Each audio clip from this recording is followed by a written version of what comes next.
கர்த்தர் நல்லவர். இந்த வாரத்திலும் நாம் எடுத்து வாசிப்போம். இப்பொழுது என் தலையை என்னை சுற்றிலும் இருக்கின்ற என் சத்துருக்களுக்கு மேலாக உயர்த்தப்படும் மதிநிமித்தம் அவருடைய கூடாரத்திலே நான் ஆனந்தப்பட்டு கர்த்தரை பாடி அவரை கீர்த்தனம் பண்ணுவேன். கண்களை மூடுவோம். கர்த்தர் நம்மோடு பேசட்டும். அடிக்கடி சொல்லுவேன், மனுஷனுடைய வார்த்தையை கேட்டு கேட்டு அல்லது மனுஷங்க நமக்கு விரோதமா பேசுறத கேட்டு கேட்டு நம்ம அதை கேட்கும் போது உள்ளம் உடையும், வேதனைப்படுறோம், வெக்கப்படுறோம். இவங்கெல்லாம் நம்மளை பத்தி இப்படி பேசிட்டாங்கன்னு ஒரு சிலர் பின்னாடி இருந்து பேசுவாங்க, ஒரு சிலர் நேரடியாக பேசுவாங்க. இந்த வார்த்தையெல்லாம் நம்ம உள்ளத்தை உடைச்சிருக்கும். இதுக்கு ஒரு பரிகாரம் என்ன அப்படின்னா, இயேசுதான் நம்மோடு பேசணும். மனுஷனுடைய வார்த்தை நம்மளை வெக்கப்படுத்திருக்கும், வேதனைப்படுத்திருக்கும். ஆண்டவர் பேசினார்னா உண்மையாலுமே அதுக்கு நமக்கு ஒரு மருந்தா, நம்ம வாழ்க்கைக்கு ஆசீர்வாதமா இருக்கும். ஆண்டவர் தான் நம்மோடு பேசணும். எங்களை கிருபையாய் நேசிக்கிற அன்பு நல்ல தகப்பனே, இந்த 3வது வாரம் இந்த மாதத்துல உங்க வார்த்தைக்காய் காத்து நிற்கிறோம். உங்க பாதத்தை பிடிச்சு நிற்கிறோம். நீங்க பேசுங்க, நாங்க கேட்கிறோம். அதுக்கு முன்பா என்னை மறைத்து நீங்க வெளிப்படுங்க. நாமம் மகிமைப்படட்டும். என்னுடைய ஆவி, ஆத்துமா, சரீரம், என் உச்சம் தலை முதல் உள்ளங்கால் வரை உடைய கரத்தில் ஒப்பு கொடுக்கிறேன். எங்களோட அசைவாடுங்க, எங்களோட கூட பேசுங்க. உன் நாமம் மகிமைப்படட்டும். என்னை தாழ்த்தி அர்ப்பணிக்கிற விரும்பியாக்குகிறேன். உடைய கரத்தில் அர்ப்பணிக்கிற தொடர்ந்து என்னை நடக்கும். இயேசுவின் இன்ப நாமத்தில் ஜெபிக்கிறோம். அன்பின் நல்ல தகப்பனே, ஆமென். அல்லேலூயா. கர்த்தர் நல்லவர். அல்லேலூயா. இந்த வாரத்துல தேவனுடைய வார்த்தைக்கு நேராக கடந்து போவோம். நமக்கு அதிகாலையிலே ஜெபங்கள் உண்டு, கலந்து கொள்ளுங்க. சாயங்காலத்திலே ஜெபங்கள் உண்டு, கலந்து கொள்ளுங்க. அநேக பலவீனங்கள், அநேக காரியங்கள் சுகமாக்கி கர்த்தர் அற்புதத்தை செய்து வருகிறார். அநேக இடங்களுக்கு கடந்து போக கர்த்தர் கிருபை பாராட்டி வருகிறார். அதுக்காக நாம் எல்லாரும் ஸ்தோத்திரம் சொல்லுவோம். கர்த்தர் நல்லவர், கர்த்தர் நல்லவர். கடந்த நாட்களிலும் வியாழக்கிழமை கோயம்புத்தூர் மேட்டுப்பாளையம் பகுதியில் கடந்து போகவும் நம்முடைய குடும்பங்களை பார்க்கவும் கர்த்தர் கிருபை கொடுத்தார். நம்முடைய குடும்பங்கள் இருக்கிறவங்களை பார்க்கணும் அப்படின்னு ஒரு பிளான் வச்சிருக்கிறேன். உங்க குடும்பம் எங்க இருந்தாலும் அங்க போய் என்ன செய்யணும், பார்க்கணும் அப்படின்னு சொல்லி ஒரு பிளான் வைத்து கடந்த வாரத்தில் அப்படியே கடந்த நாட்களில் கடந்து போய் ஜெபித்து ஒரு கர்த்தர் கிருபை பாராட்டி இருக்கிறார். இன்னும் உங்களுடைய எங்க போக கூப்பிட்டாலும் நான் வருவேன். இந்த வருஷத்துல எப்பயாவது உங்க சொந்த குடும்பங்களை பார்க்கணும், ரட்சிக்கப்படணும்னு ஒரு பிளான் வைத்து இருக்கிறோம். அதுக்காக ஜெபம் பண்ணி கொள்ளுங்க. கர்த்தர் அதை நடத்தணும், கர்த்தர் அதை நடத்தணும். இந்த வாரத்துல நம்ம தேவனுடைய வார்த்தை அப்படிய தலைப்பு என்னன்னா, தேவனால் உயர்த்தப்பட்ட தேவ மனிதர்கள். தேவனால் உயர்த்தப்பட்ட தேவ மனிதர்கள். அதை நம்ம தேவ மனிதர்கள் என்று சொல்லியே தலைப்பு எடுக்கலாம். யாரெல்லாம் கர்த்தர் உயர்த்துகிறார், யாரையெல்லாம் கர்த்தர் நடத்துகிறார் அப்படின்னு நம்ம பார்க்க போறோம். இந்த 2 வாரங்கள் அதை தான் பார்த்துட்டே வரும். தேவனால் உயர்த்தப்பட்ட மனிதன். முதல் வாரத்துல யாரை பத்தி பார்த்தோங்க? முதல் வாரத்துல மோசை குறிச்சு பார்த்தோம். போன வாரத்துல தானியேலை குறிச்சு பார்த்தோம். அப்ப மோசையை கர்த்தர் உயர்த்தினார், தானியேலை கர்த்தர் உயர்த்தினார். நம்மை கர்த்தர் உயர்த்தி கொண்டிருக்கிறார், உயர்த்துவார். இன்னைக்கும் நம்ம பார்க்க போறது எப்படி யாரையெல்லாம் கர்த்தர் உயர்த்தினார், எந்த சூழ்நிலையில உயர்த்தினார் என்று சொல்லிதான் இன்னைக்கு ஒரு சிலரை குறித்து, ஒரு மனுஷனை அல்ல, கடந்த 2 வாரமும் ஒரு மனிதர்களை குறித்து, ஒரு மனுஷனை குறித்து மாத்திரம் பார்த்தோம். இந்த வருஷம் ஒரு சில மனுஷர்களை குறித்து, தெய்வ மனிதர்களை குறித்து நம்ம என்ன செய்ய போறோம், பார்க்க போறோம். எந்தெந்த சூழ்நிலையில் கர்த்தர் உயர்த்தினார், நம்மையும் அப்படி உயர்த்துவார் என்று சொல்லிதான் கர்த்தர் பேசிக்கொண்டிருக்கிறார். எடுத்து நீங்க வாசிங்க. முதலாவது பார்க்கும்போது அப்போஸ்தலனாகிய பவுல். அப்போஸ்தலனாகிய பவுல் சவுலாய் இருந்தவனை கர்த்தர் பவுலாய் மாற்றினார். வேதாகமத்திலே மிகவும் கொடூரமாய் அநேக பரிசுத்தவான்களை கொலை செய்த, அநேக கிறிஸ்துவர்களை கொலை செய்த ஒரு மனுஷன் சவுல். இன்னும் கொலை செய்ய வேண்டும் என்று சொல்லி ராஜாவிடத்துல கட்டளை வாங்கி கொண்டு, இந்த தேசத்தின் பிரதானிகளிடத்துல லெட்டர் வாங்கிட்டு கடந்து போகும்போது கர்த்தர் அவனை தொடுகிறார். சவுலாய் இருந்தவனை கர்த்தர் பவுலாய் மாட்டுகிறார். சவுலாய் இருந்தவனை பவுலாய் மாட்டுகிறார். அவனுடைய வாழ்க்கையை நீங்க வாசித்து பார்த்தீங்கன்னா, உடனே அவன் ஒரு திருச்சபைக்குள்ள கடந்து போனான். ஆவிக்குரிய காரியங்களை கற்றுக்கொண்டான். திருச்சபையில பல வருஷங்களா உட்காரல. உடனே தேவனுடைய வேலையை செய்ய ஆரம்பிச்சான். தேவனுடைய வேலையை செய்ய ஆரம்பிச்சு. இன்னும் வசனம் சொல்லவே இல்லை. அதிகாரத்தை சொல்லவே இல்லை. பக்கத்துல டவுட் கேட்கறாங்க, எந்த அதிகாரத்துல அப்படின்னு சொல்லி. அதனால தான் சொன்னேன். இன்னும் அதிகாரத்தை சொல்லவே இல்லை. நான் இங்க பார்த்தாலும் என் கண்ணு இங்க முழுமையா இருக்கும். அல்லேலூயா. அப்போ ஆண்டவர் இன்னைக்கு நமக்கு சொல்லி கொண்டிருக்கிற ஒரு காரியம் என்ன அப்படின்னா, அப்போஸ்தலனாகிய பவுலுடைய வாழ்க்கையில அவன் தெரிந்து கொள்ளப்பட்டான். அவனுடைய வாழ்க்கையில் ஒரு பெரிய காரியத்தை செய்கிறார். அவனுடைய கண்கள் பார்வையடைகிறது. ஒரு 3 நாட்கள் கைலாகு கொடுத்து தூக்கி கொண்டு போறாங்க. அவனை இன்னொரு இடத்துக்கு கர்த்தர் போக சொல்ல அங்க போறான், ஜெபிக்கிறான். கர்த்தர் ஒரு அற்புதத்தை செய்கிறார். அவனுடைய கண் பார்வை வருகிறது. உடனே திருச்சபைக்குள்ள கடந்து போறான். அவன் ஞானஸ்நானம் எடுக்கிறான். தேவனோடு கூட உறவாடி ஜெபித்து ஊழியத்தை செய்ய ஆரம்பிச்சுட்டான். ரொம்ப குயிக்கா அவனை குறித்து வேதத்தில் அப்படி அழகாய் போடப்பட்டு இருக்கிறது. அடுத்து அவன் அடுத்த ஸ்டெப்புக்கு கடந்து போயிட்டான். ஒரு காலத்தில் அவனை பார்த்து பயப்பட்ட ஆட்கள், ஒரு காலத்தில் அவனை பார்த்து பயந்த ஆட்கள் எல்லாம் இன்னைக்கு பவுலோடு கூட ஒரு நெருக்கத்தை, பவுலோடு கூட ஊழியத்துக்கு கடந்து போகிற ஆட்களாய் கர்த்தர் மாற்றினார். இங்கே நம்ம பார்க்க போது எந்தெந்த இடத்துல கர்த்தர் அப்போஸ்தலனாகிய பவுலை, சவுலா இருந்த பவுலை கர்த்தர் உயர்த்தினார் என்று சொல்லி நம்ம பார்க்கிறோம். நீங்களும் நானும் அப்படிதான் இருந்தோம். தேவனை விட்டு தூரம் போயிருந்தோம். தேவனை அறியாமல் இருந்தோம். பிரஜாதிகளா இருந்தோம். கர்த்தர் உங்களை என்னையும் அந்த இடத்திலிருந்து கர்த்தர் அழைத்து வந்து தேவனுடைய புத்தர்களாய் பிள்ளைகளாய் கர்த்தர் மாட்டி இருக்கிறார். அல்லேலூயா சொல்லுங்க. நம்மளும் அப்படிதான் இருந்தோம் ஒரு காலத்துல. தேவனை அறியாதவர்களாய், தேவனை தெரியாதவர்களாய், தெரிந்தும் அவரை ஏற்றுக்கொள்ளாதவர்களாய் தான் கடந்து போய் கொண்டிருந்தோம். ஆனா கர்த்தர் ஏதோ விதத்துல நம்மளை பிடித்து இழுத்தார் என்று சொல்லி பார்க்கிறோம். நான் உங்களை தெரிந்து கொண்டேன் என்று கர்த்தர் சொல்ல. நீங்கள் என்ன செய்யல? தெரிந்து கொள்ள. யோவான் அழகா வாசிக்கிறோம், நீங்கள் என்னை தெரிந்து கொள்ளவில்லை, நான் உங்களை என்ன செய்தேன்? தெரிந்து கொள்ள. அப்போஸ்தலனாகிய பவுலை அப்படிதான் அவர் தெரிந்து கொண்டார். அவனுடைய வாழ்க்கையை மாற்ற வேண்டும் என்று விரும்பினார். அவனுடைய வாழ்க்கையில் ஒரு பெரிய அற்புதத்தை செய்ய வேண்டும் என்று விரும்பினார். ஆகவே அவனை சவுலா இருந்தவனை கர்த்தர் பவுலாய் மாற்றினார். இங்க அநேகரை கர்த்தர் நம்முடைய வாழ்க்கையில அநேக பேர்கள் உள்ளவர்களாய் இருந்தவர்களை கர்த்தர் மாற்றி இருக்கிறார். அல்லேலூயா. நிறைய பேர் குமாரனா கிறிஸ்துவ பேர் வரலையேன்னு சொல்லுவாங்க. குமாரனா என்ன சொல்லுவாங்க? கிறிஸ்துவ பேர் இல்லையே. ஆனா கிருபாகரன் சொன்ன உடனே ஆமா கிறிஸ்துவ பேர் அப்படின்றாங்க. இப்ப நம்ம ஆண்டவருடைய பிள்ளைகள் என்பதற்கு ஒரு அடையாளத்தை கர்த்தர் வைத்திருக்கிறார். அப்போஸ்தலனாகிய பவுலையும் அப்படிதான் கர்த்தர் வைத்தார். எந்த இடத்துல அவனை கர்த்தர் தூக்கி எடுத்தார், எந்த இடத்துல உயர்த்தினார் என்று சொல்லி ஒரு சில காரியங்களை நம்ம பார்க்க போறோம். எடுத்து வாசிங்க. அப்போஸ்தலர் புத்தகம் 9ஆம் அதிகாரம் 22 25 வரைக்கும். அப்போஸ்தலர் புத்தகம் 9ஆம் அதிகாரம் 22 25 வரைக்கும் ஒருவர் வாசிப்போமே. அதிகமாக தினம் கொண்டு இவரே கிறிஸ்துவென்று திருஷ்டாந்தப்படுத்தி தமஸ்குவில் குடியிருக்கிற யூதர்களை கலங்க பண்ணினான். யூதர்களை என்ன செய்தான்? கலங்க பண்ணினான். அநேக நாள் சென்ற பின்பு யூதர்கள் அவனை கொலை செய்யும்படி ஆலோசனை பண்ணினார்கள். ஒரு நிமிஷம், அது மேலேயே நம்ம தான் சொன்னேன். கேட்டவர்கள் ஆச்சரியப்பட்டாங்க. அந்த 20ஆம் வசனத்துல பார்க்க, தாமதமின்றி கிறிஸ்து தேவனுடைய குமாரன் என்று ஆலயங்களில் என்ன செய்தான்? பிரசங்கித்தான். இதை கேட்கிற ஜனங்கள் எல்லாம் அங்கே அவனை கொலை செய்ய அங்கே ஆட்களை அனுப்புகிறத பார்க்கிறோம். அநேக நாட்கள் சென்ற பின்பு யூதர்கள் அவனை கொலை செய்யும்படி ஆலோசனை பண்ணினார்கள். அவருடைய யோசனை சவுலுக்கு தெரிய வந்தது. அவனை கொலை செய்யும்படி இரவும் பகலும் கோட்டை வாசல்களை காத்து கொண்டிருந்தார்கள். என்ன காத்துட்டு இருந்தாங்க? கோட்டை வாசலை காத்து கொண்டிருந்தார்கள்.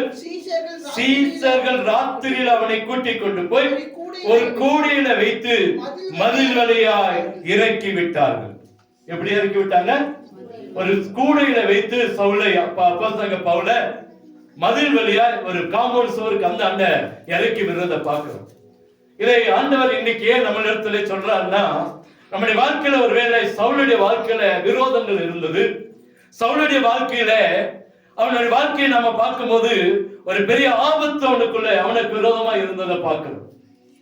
சவுலுக்கு தனிப்பட்ட வாழ்க்கையில் அல்ல, இயேசுவை ஏற்றுக்கொண்டதனால அவன் தனிப்பட்ட விதத்துல அவன் கொலை செய்ய யாரும் வரல. அவனுக்கும் அந்த உலகத்துக்கு அந்த தேசத்துக்கு தனிப்பட்ட விரோதம் அல்ல. இயேசுவை ஏற்றுக்கொண்டதனால, இயேசுவை அறிந்ததனால, இயேசு கிறிஸ்துவை மெய்யான தேவன் என்று சொல்லி உலகத்துக்கு அறிவித்ததனால ஜனங்கள் அவனை கொலை செய்ய பார்த்தாங்க.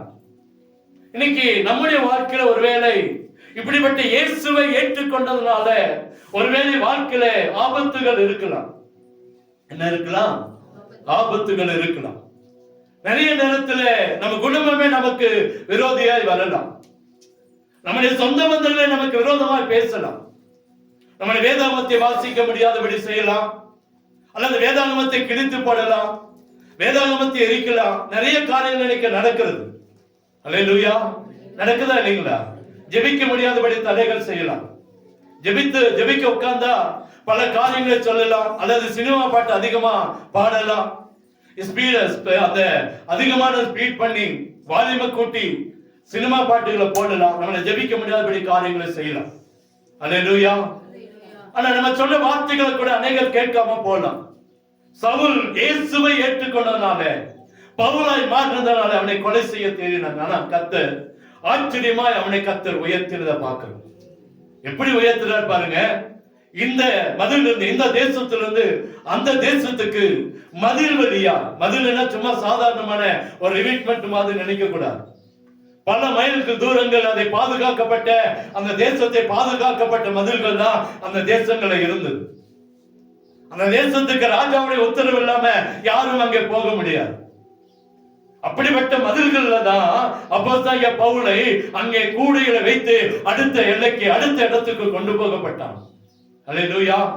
நாம நினைக்கிறோம், இது பிரச்சனை, என்னால ஜெபிக்க முடியல, என்னால வேதத்தை வாசிக்க முடியல, என்னால சபைக்கு போக முடியல, ஆண்டவரை ஏற்றுக்கொண்டதுனால ஏன் எனக்கு இந்த பாடுன்னு சொல்லி நினைக்கிறோம். ஆண்டவர் ஒருபோதும் நம்மை கைவிடாத ஆண்டவர். நிச்சயமாய் கர்த்தர் நம்மை உயர்த்தி ஆசீர்வதிக்கிறவராய் நம்மோடு கூட இருக்கிறவர். நம்மோடு கூட பாருங்க, அவனை கூடையில வைத்து அவனை கொண்டு போய் எப்படி காப்பாத்துதுன்னு தெரியல. ஒரு வித்தியாசத்தை பார்க்கிறோம். ஒரு வித்தியாசத்தை, அவனை கொலை செய்ய போறாங்க, ஒரு கூடையில வைத்து மதிலுக்கு அந்தாண்ட கொண்டு போய் விடப்பட்ட ஒரு சம்பவம் ஆண்டவருடைய பிள்ளைகளுக்கு மாத்திரம் தான் நடக்கும். ஆண்டவருடைய பிள்ளைகளுக்குமா. நம்முடைய வாழ்க்கையில ஆபத்துகள் வரலாம், விபத்துகள் வரலாம், நாசவாசங்கள் பிசாசு உண்டு பண்ணலாம். ஆனா கர்த்தருடைய கரம் கூடையை போல நம்மை சுமந்து, அவருடைய தோள்களிலே சுமந்து கர்த்தர் அந்த ஆபத்திலிருந்து, விபத்திலிருந்து வெளியே கொண்டு போக அவரால் முடியும். அல்லேலூயா. அவரால் செய்ய முடியாத காரியம் எதுவுமே இல்லை.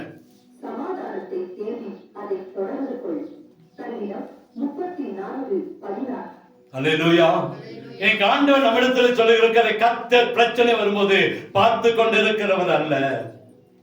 பிரச்சனை வரும்போது பார்த்து கொண்டிருக்கிறவர் நம்முடைய ஆண்டவர் அல்ல. ஆபத்து வரும்போது பார்த்து கொண்டிருக்கிறவர் நம்முடைய ஆண்டவர் அல்ல. கைகொட்டி சிரிக்கிறவர் நம்முடைய ஆண்டவர் அல்ல. நம்ம வேதனைப்படுவது, வெட்கப்படும் போது அவனுக்கு அப்படிதான் வேணும்னு சொல்லுகிறவர் நம்முடைய ஆண்டவர் அல்ல. நம்மை காப்பாற்ற ஏதோ ஒரு காரியத்தை கர்த்தர் நிச்சயமாய் செய்து முடிப்பார். அன்னைக்கு அப்போஸ்தலனாகிய பவுலுக்கு ஒரு கூடை இருந்தது போல இன்னைக்கு நம்முடைய வாழ்க்கையில கர்த்தர் நம்ம ஏதாவது ஒரு வகையில அற்புதமா நம்மளை தப்பு வைக்க அவரால் முடியும். அதனால அந்த கூடையை பத்தி சொல்றாங்க.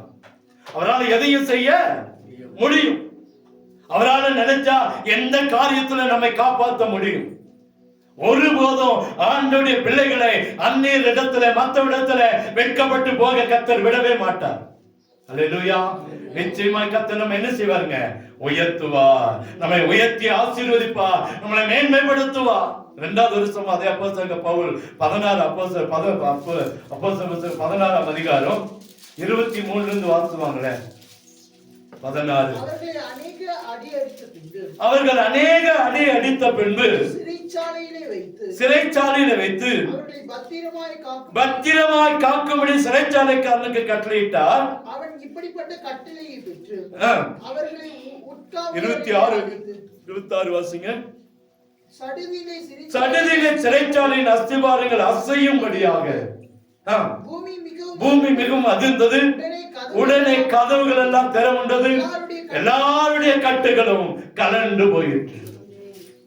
நமக்கு தெரிஞ்சதுதான். தேவனை துதிச்சாங்க, அற்புதம் நினைச்சு நம்ம நிறைய இடத்துல பாக்குறோம். இன்னைக்கு பாக்குறோம், அவருடைய ஆபத்து நேரத்துல அவர்களை கட்டி வைத்திருந்த கட்டுகளும் சங்கிலிகளும் கலந்து போனதை கர்த்தர் இன்னைக்கு காட்டுகிறார் நமக்கு. அல்லேலூயா.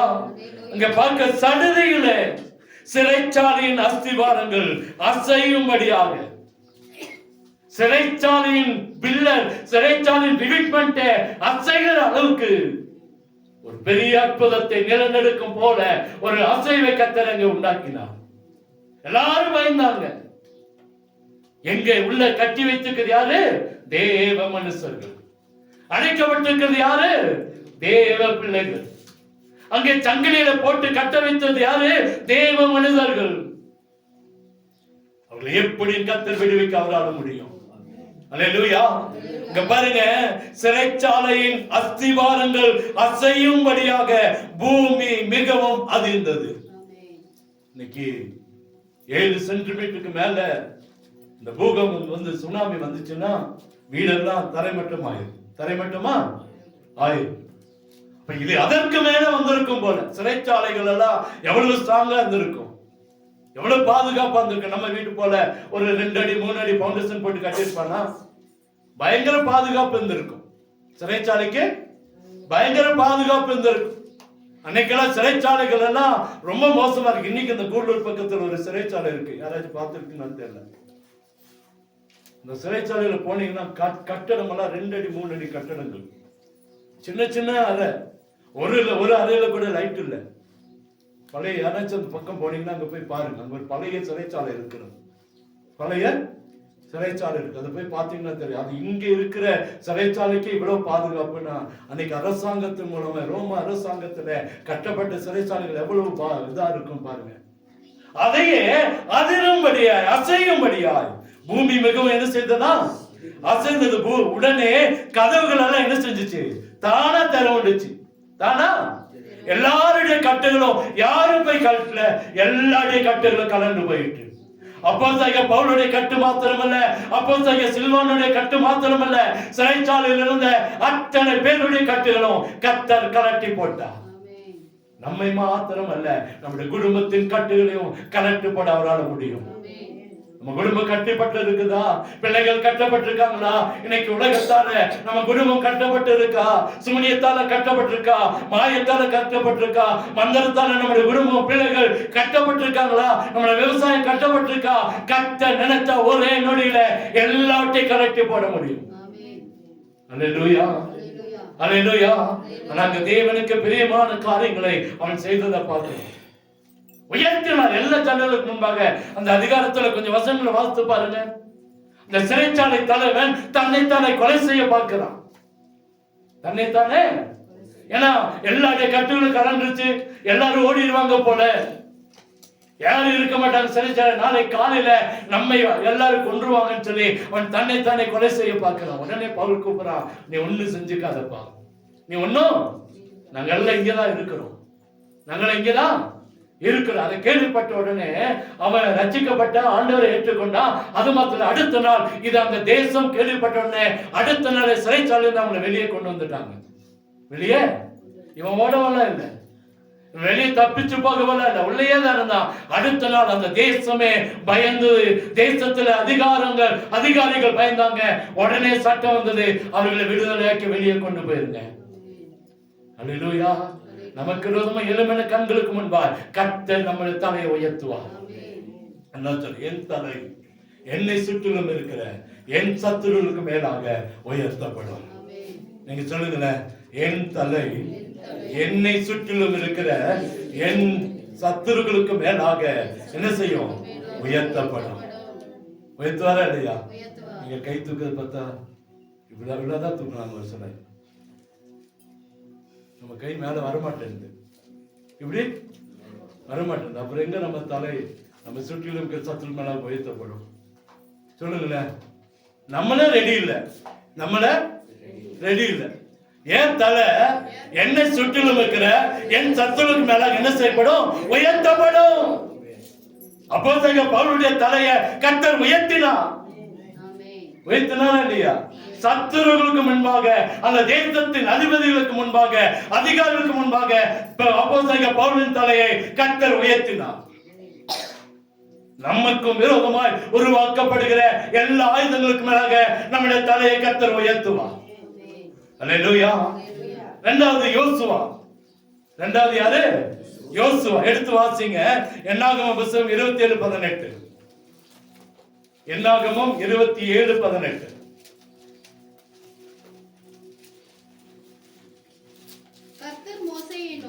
கர்த்தர் மோசேயை நோக்கி ஆவியை பெற்றிருக்கிற தீர்க்கா எப்படி இருக்கு? கர்த்தர் மோசேயை நோக்கி ஆவியை பெற்றிருக்கிற புருஷராகிய யோசுவா என்னும் நூனின் குமாரன் குமாரனாகிய நீ தெரிந்து கொண்ட அவன் மேல் உன் கையை வைத்து. கர்த்தர் மோசேயை நோக்கி, ஆவியை பெற்றிருக்கிற புருஷனாகிய யோசுவா என்னும் நூனின் குமாரனை நீ தெரிந்து கொண்டு அவன் மேல் உன் கையை வைத்து. இங்க யோசுவா கர்த்தரால் உயர்த்தப்படுகிறத பார்க்கிறோம். ஒரு சின்ன பையன் தேவனுடைய சமூகத்தில் மோசேக்கு அடுத்தது யார் என்று சொல்லி வரும் பொழுது கர்த்தர் யோசுவாவை அடையாளப்படுத்துகிறார். யோசுவாவை அடையாளப்படுத்துகிறார். மோசேயோடு கூட மலைக்கு கூட்டிட்டு போகிறார். மோசேயோடு கூட அந்த 10 கட்டளைகளை வாங்குவதற்கு மோசே போகிறான்.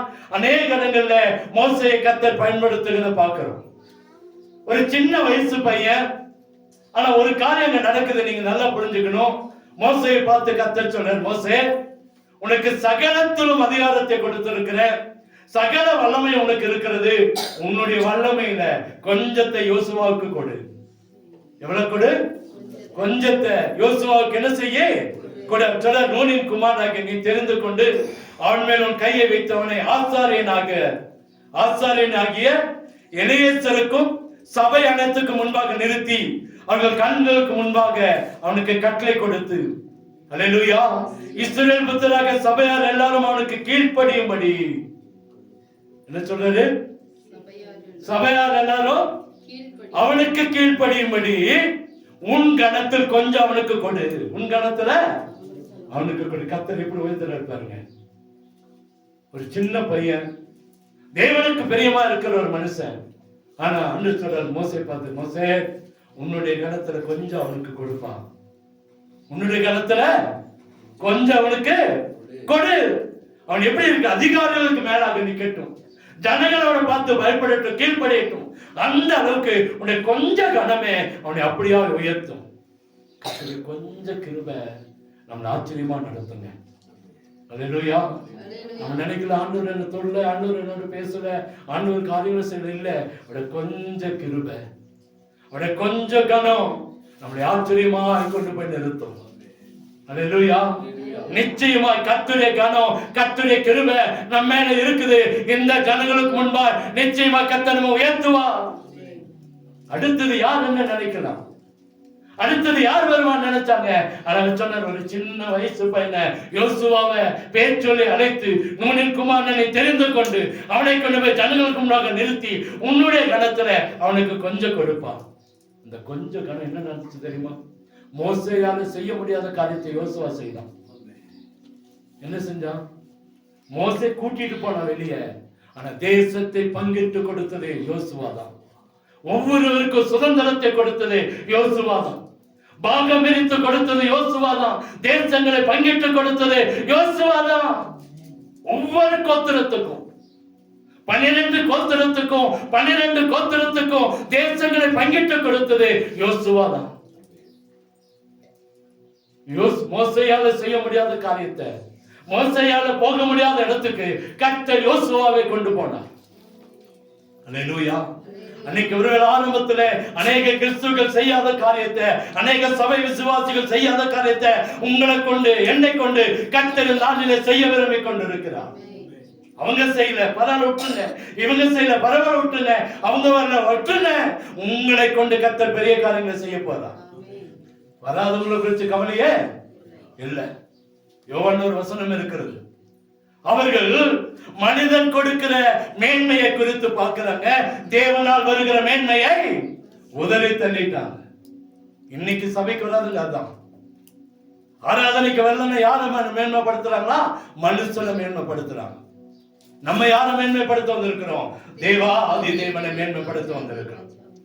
அல்லேலூயா, அல்லேலூயா. யோவான் சொல்றான், உலகம் கொடுக்கிற மேன்மைக்காக ஓடுறாங்க, தேவன் கொடுக்கிற மேன்மையை தள்ளி விட்டார்கள். ஒருவேளை சபைக்கு ஆராதனைக்கு வராம இருக்கலாம், அல்லது பின்மாறி போயிருக்கலாம், அல்லது தேவனை விட்டு தூரம் போயிருக்கலாம். அவங்களுக்கு வந்து கவலை இல்லை, ஜெபம் பண்ணுவோம். ஆனா உங்களை கொண்டு, என்னை கொண்டு கர்த்தர் பெரிய காரியங்களை செய்ய விரும்புகிறார். அல்லேலூயா. யோசுவாவை கொண்டு கர்த்தர் ஒரு அற்புதத்தை செய்ய விரும்புகிறார். மோசேயால முடியல, காலேபால முடியல, அன்னைக்கு ஆரோனால முடியல. ஆனா யோசுவாவை கொண்டு கர்த்தர் பெரிய காரியங்களை செய்து ஜனங்களுக்கு முன்பாக யோசுவாவின் தலையை உயர்த்தி வைத்த ஆண்டவர் இன்னைக்கு உங்களை என்னை கர்த்தர் உயர்த்த விரும்பி கொண்டிருக்கிறார். சொல்லுங்களேன். ஆமென். அல்லேலூயா. என்னை கொண்டு செய்ய வேண்டிய காரியத்தை கர்த்தர் செய்து முடிப்பார். ஆமென்.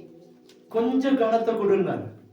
மோசேட்டு சொன்னார், மோசே உங்கள்கிட்ட இருக்கிற கனத்தை, உங்கள்கிட்ட இருக்கிற வல்லமை, உங்கள்கிட்ட இருக்கிற அதிகாரத்தை கொஞ்சம் கொடுப்பாங்க. அல்லேலூயா.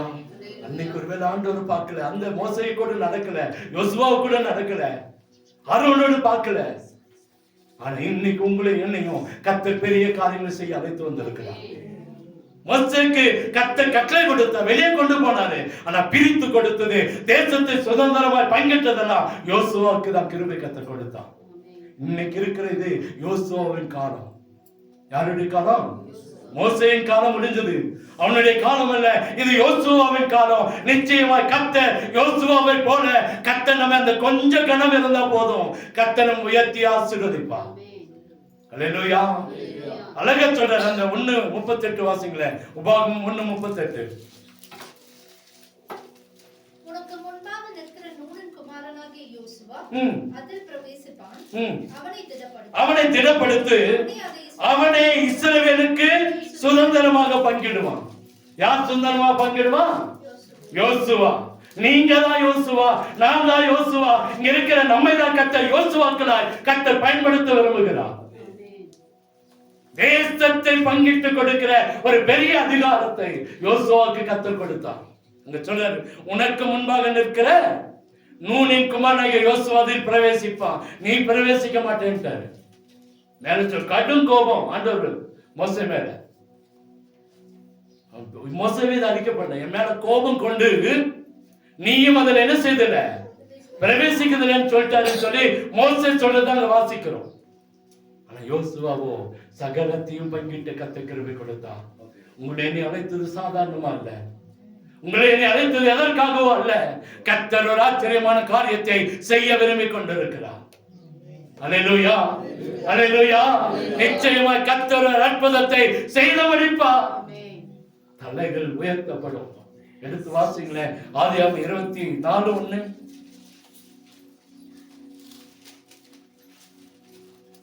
ஆதியாகமம் 24:1. ஆபிரகாம் வயது சென்று முதிர்ந்தவனானான். ஆபிரகாம் வயது சென்று முதிர்ந்தவனானான். கர்த்தர் ஆபிரகாமை சகல காரியங்களிலும் ஆசீர்வதித்தார். சகலத்திலும் கர்த்தர் உயர்த்துவாரா. ஆபிரகாம் எப்படி ஆசீர்வதித்தாரா? சகலத்திலும். ஒரு காரியத்தை கொடுத்தல்ல, ஏதோ ஒரு காரியத்தை கொடுத்தல்ல, சகலத்திலும் கர்த்தர் ஆபிரகாமை கர்த்தர் உயர்த்தினார். எத்தனையோ பேர் ஆபிரகாமுடைய சந்ததியில் இருந்தாங்க, ஆபிரகாமுடைய சந்ததியில் எத்தனை பேர் வந்தாங்க. ஆனா ஆபிரகாமை சகலத்திலும் கர்த்தர் ஆசீர்வதித்தார். சகலத்திலும் ஆசீர்வதித்தார். அல்லேலூயா. அங்கே வாசிக்கிறோம், ஆபிரகாமுக்கு கர்த்தர் கொடுத்த கிருபைகள். இன்னைக்கு கர்த்தருடைய ஆசீர்வாதம் என்ன தெரியுமா? சகலத்திலும் உங்களை என்னை ஆசீர்வதிக்க கர்த்தர் விரும்புகிறார். சரீரத்துல மாத்திரம் அல்ல, தோட்டத்துல மாத்திரம் அல்ல, வியாபாரத்துல மாத்திரம் அல்ல, படிப்புல மாத்திரம் அல்ல, சகலத்திலும். வனவாசம் பார்த்தோம், வானத்துக்குரிய ஆசீர்வாதங்களும் பூமியின் ஆழத்துக்குரிய ஆசீர்வாதங்களும், பூமிக்குரிய அல்ல, பூமியின் ஆழத்துக்குரிய ஆசீர்வாதங்களாலும், அப்புறம் என்னது, ஸ்தனங்களுக்குரிய ஆசீர்வாதங்களாலும். ஸ்தனங்கள் என்னது? பிள்ளைகள், நம்முடைய சந்ததி, அவர்களுக்குரிய ஆசீர்வாதங்களாலும். அடுத்தது கர்ப்பத்துக்குரிய ஆசீர்வாதங்களாலும் கர்த்தர் நம்மை ஆசீர்வதிப்பார். அல்லேலூயா. சகலத்திலும் உயர்த்தப்பட்டிருந்த ஒரு மனுஷன் ஆபிரகாம். ஆரம்பத்தில் 12ஆம் வசனத்தில் வாசிக்க ஒன்றும் இல்லை அவனுக்கு. 12ஆம் அதிகாரத்தில் ஆபிரகாமே, உன் வீட்டை விட்டு, உன் தேசத்தை விட்டு, உன் நிலத்தை விட்டு நான் காண்பிக்கிற தேசத்துக்கு போ. அவனோட ஆசீர்வாதத்தை வச்சு கொடுத்திருப்பாரா? அவன் வரும்போது ஒண்ணும் இல்லாம தான் வந்தான். கொஞ்ச நாள் ஆசீர்வாதம் வந்துச்சு, கூட இருந்த லோத்து பிரிச்சுட்டு போயிட்டான். ஒண்ணுமே இல்லாம வனாந்தரத்தால் அலைந்து திரிந்த ஒரு மனுஷன் ஆபிரகாம்.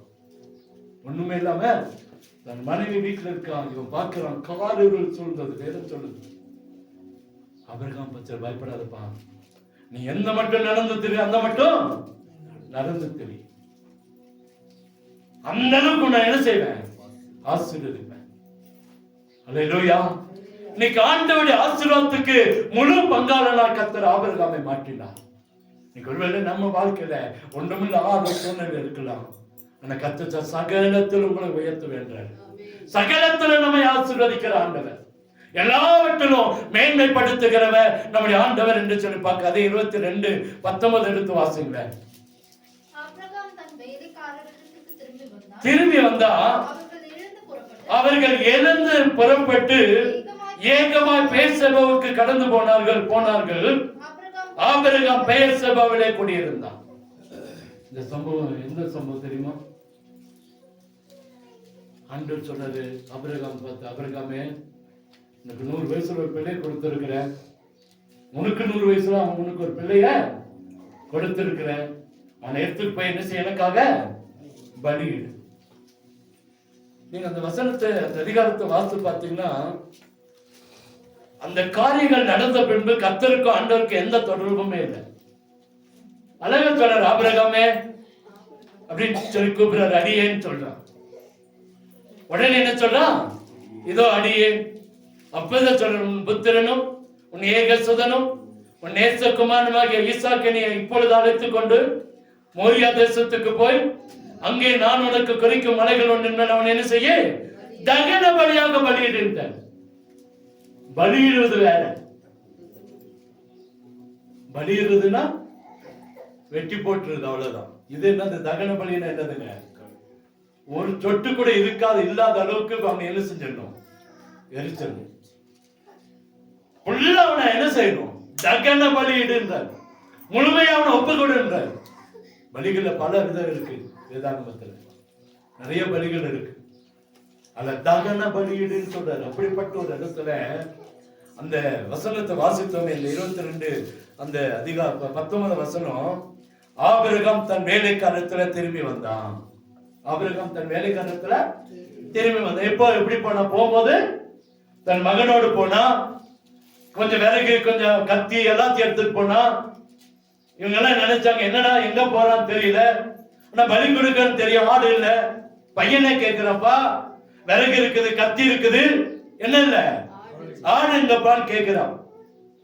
அப்படிப்பட்ட ஒரு சூழ்நிலையில ஆபிரகாம் பலியை கொடுத்தா. திரும்ப தன் மகனோடு கூட அந்த வேலைக்காரன் இடத்துல திரும்பி வந்தான். கர்த்தர் அவனை உயர்த்தினான்.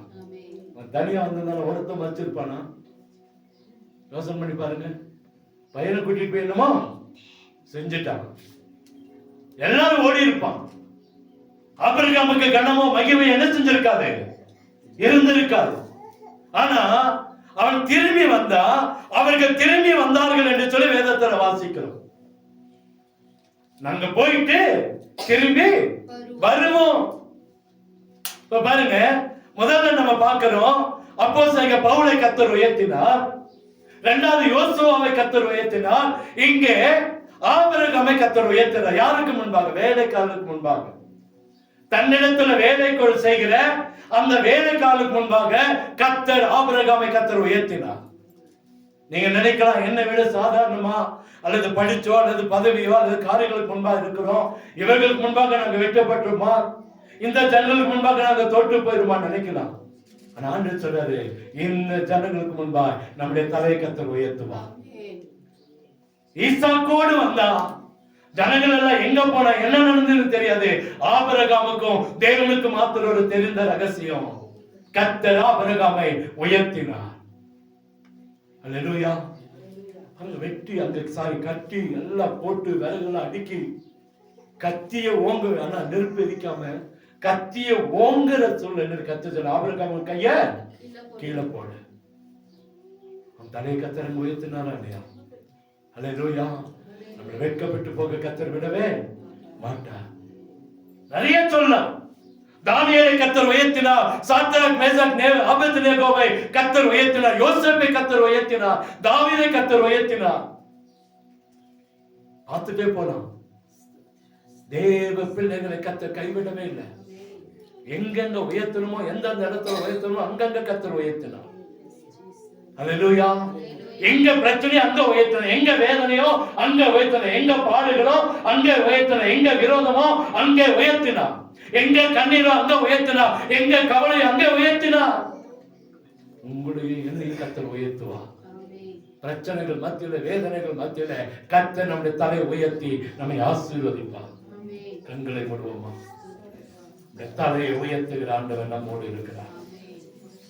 அப்போஸ்தலனாகிய பவுல் கொலை செய்ய திட்டம் போட்டாங்க. ஆண்டவர் கூடை வழியாய் மதுரை தாண்டி காப்பாற்றினவர். ஞானத்தை அந்த சீசர்களுக்கு கர்த்தர் கொடுத்தார். நீங்களும் நானும் நினைக்கலாம், வாழ்க்கையில இயேசுவை ஏற்றுக்கொண்டதுனால பிரச்சனை, வெட்கப்பட்டு நிக்கிறேன், அவமானப்பட்டு நிக்கிறேன். ஆண்டவர் ஒருபோதும் நம்மளை வெட்கப்பட விடவே மாட்டார்.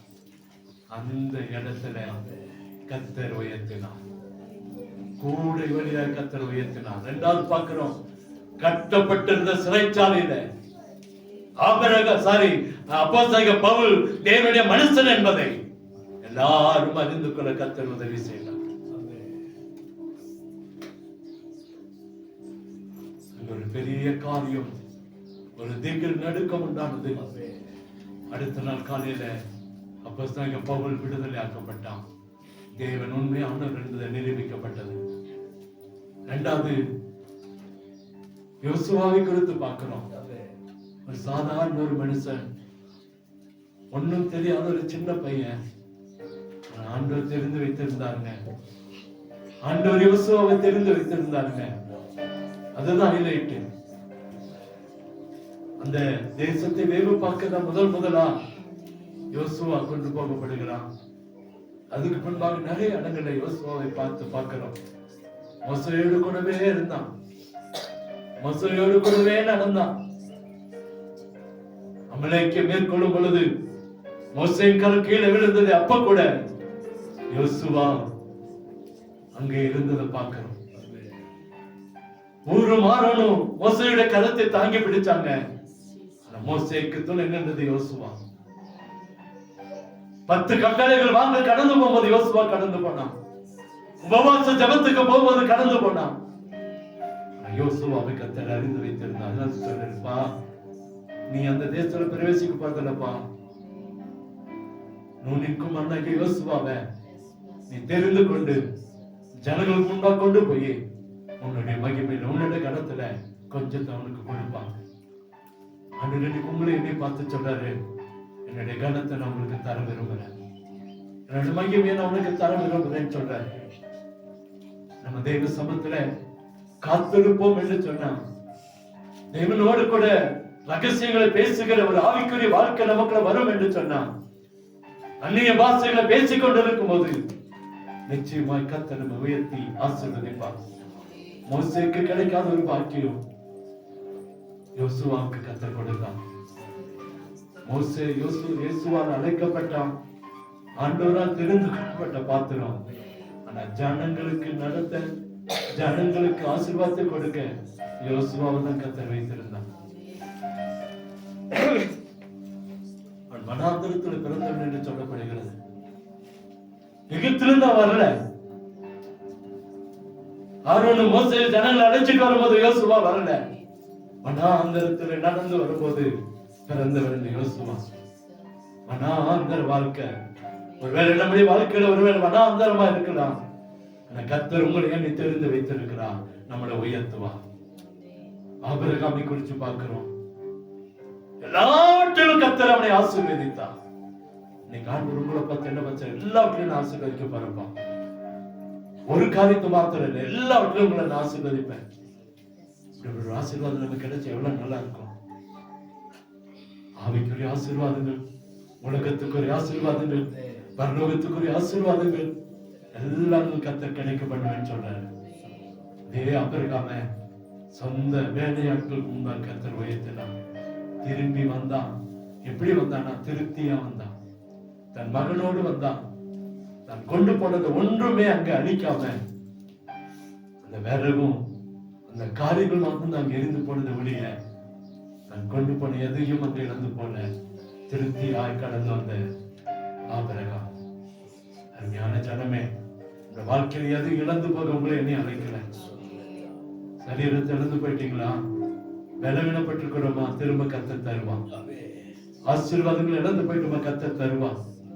கடல்ல, கண்ணீர்ல, வெட்கத்துல, அவமானத்துல கூடி நிக்கிறீங்களா, எல்லாவற்றையும் கத்தர் மாற்றுவான். எல்லாவற்றையும் கத்தர் மாற்றுவான். தேவ சமூகத்துல வந்திருக்கிறோம், தேவ கரத்துல வந்திருக்கிறோம். கரத்துல ஒப்பு கொடுப்போமா, கொஞ்சம் முழங்காலை முடக்குவோமா, நேரு முழங்காலை முடக்கி அன்றோட்ட கேட்போமா, அன்றவரே என்னை ஆசீர்வதியும், என்னை ஆசீர்வதியும், அன்றவரே என்னை ஆசீர்வதியும், அன்றவரே என்னை ஆசீர்வதியும்.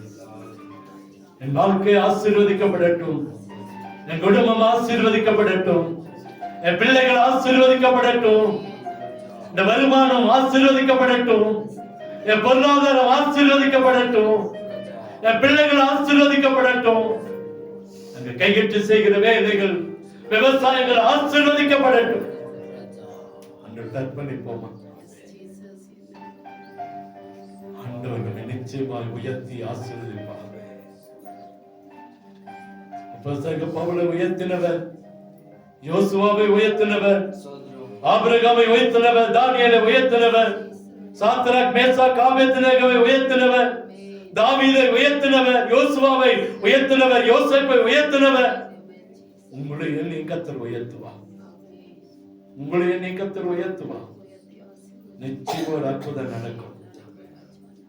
யோசேப்பை குறித்து பார்த்தோம், ரொம்ப ஆச்சரியம். என்னன்னா, அதிகாரி சொல்றான், ராஜா சொல்றான், உன்னுடைய உத்தரவு இல்லாமல் ஒருத்தனும் கையை கூட காலை கூட ஆட்டக்கூடாது. எவ்வளவு பெரிய மேன்மை பாருங்க. நமக்கு அப்படிப்பட்ட காரியங்கள் இல்லைனாலும் நம்முடைய சொந்த வாழ்க்கையில கர்த்தர் நம்ம உயர்த்தி ஆசீர்வதிப்பார். இன்னைக்கு இருக்கிற காலங்கள் அது ஏற்றுக்கொள்ளப்படாம போயினாலும் கர்த்தர் நமக்கு முன்பாய் கர்த்தருடைய கரம் பெரியது என்பதை விளங்க பண்ணுவார். ஜனங்களுக்கு முன்பாக நாம் யார் என்பதை, நாம் தேவனுடைய பிள்ளைகள் என்பதை கர்த்தர் விளங்க பண்ணுவார். நிச்சயம் ஒரு அற்புதம் நடக்கும். ஜனங்களை குறிச்சோ, உலகத்தை குறிச்சோ, குடும்பத்தை குறிச்சோ ஒன்னும் கவலைப்படாதீங்க. கர்த்தர் நம்மோடு இருக்கிறார், கர்த்தர் நம்மோடு இருக்கிறார். நிச்சயம் பெரிய காரியங்களை செய்து நம்ம உயர்த்தி ஆசீர்வாதத்தை மேன்மைப்படுத்தும். எங்களை கிருபையாய் நேசிக்கிற அன்பின் நல்ல தகப்பனே, வார்த்தைக்காய் வந்திருக்கிறோம், வந்து நின்றோம், பேசிக் கொண்டிருக்கிற மக்கள் ஸ்தோத்திரம். இந்த உள்ளங்களிலே உடைய வார்த்தை கிரியை செய்வதற்காக ஸ்தோத்திரம். கேட்கிற பார்க்கிற எல்லாருடைய வாழ்க்கையிலும் இதை கிரியை செய்வதற்காக ஸ்தோத்திரம். வந்திருக்கிற எல்லாரையும் ஆசீர்வதியும். எந்தெந்த காரியத்துல உடைக்கப்பட்டு, எந்தெந்த காரியத்துல பிற்கப்பட்டு வேதனையோடு அவமானத்தோடு நிற்கிறாங்க, அந்த இடத்துல ஒரு அற்புதத்தை செய்து முடிக்க வேண்டும் என்று சொல்லி ஜெபிக்கிறோம். கடன்கள் மாறட்டும், வியாதிகள் மாறட்டும், தோல்விகள் மாறட்டும், நஷ்டங்கள் மாறட்டும், இல்லாத நிலைமைகள் மாறட்டும், வறுமைகள் தரித்திரங்கள் மாறட்டும், உடைக்கப்பட்ட வாழ்க்கை மாறட்டும், ஒரு மனம் இல்லாத, அன்பு இல்லாத, ஐக்கியம் இல்லாத குடும்பங்கள் கட்டப்படட்டும். சமாதானம் இல்லாத இருக்க பிள்ளைகளுக்கு சமாதானத்தை கொடுங்க, நிம்மதி இல்லாத பிள்ளைகளுக்கு நிம்மதியை கொடுங்க. தேவைகளோடு இருக்கிற ஒவ்வொருவருக்கும் தேவைகள் சந்திக்கப்படட்டும், குறைவுகள் மாறட்டும், அற்புதங்கள் நடக்கட்டும், ஆசீர்வாதங்களை கட்டளையிடுங்கப்பா.